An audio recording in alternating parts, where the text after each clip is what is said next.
Informasi selanjutnya, saudara, para nasabah Bank Syariah Indonesia di Aceh diminta bermigrasi dari BSI Mobile ke Beyond, yang merupakan aplikasi perbankan baru pengganti BSI Mobile nantinya. Saat ini sosialisasi terus dilakukan pihak perbankan.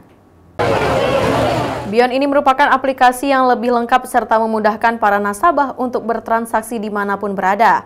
Aplikasi ini juga lengkap dengan fitur layanan finansial, sosial, dan spiritual dalam satu platform. Saat ini total pengguna BSI Mobile di Aceh ada sekitar 500.000 pengguna. Untuk realisasi nasabah yang migrasi ke aplikasi Beyond telah mencapai 30%.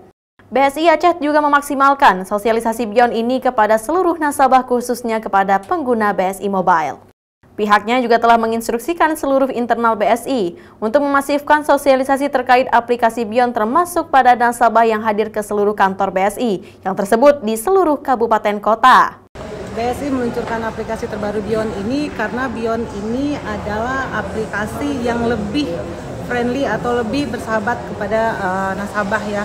Jadi Beyond ini lebih gampang digunakan dengan fitur-fitur yang menarik, dengan juga membuat nasabah lebih mudah. Seperti sesuai dengan tagline-nya, dengan menggunakan Beyond semua jadi mudah.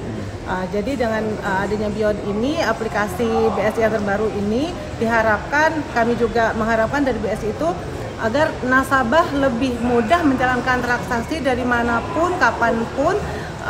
Di situ juga ada bukan hanya transaksi finansial, tetapi juga ada informasi terkait syariah. Ada juga di situ ada waktu sholat, kemudian ada fitur-fitur terkait keagamaan gitu ya. Dengan masifnya sosialisasi yang dilakukan untuk semua segmen, kehadiran aplikasi Beyond tersebut akan benar-benar memberikan kemudahan nasabah dalam melakukan berbagai transaksi.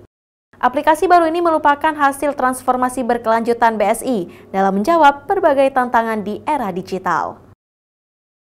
Syahril, Kompas TV, Banda Aceh.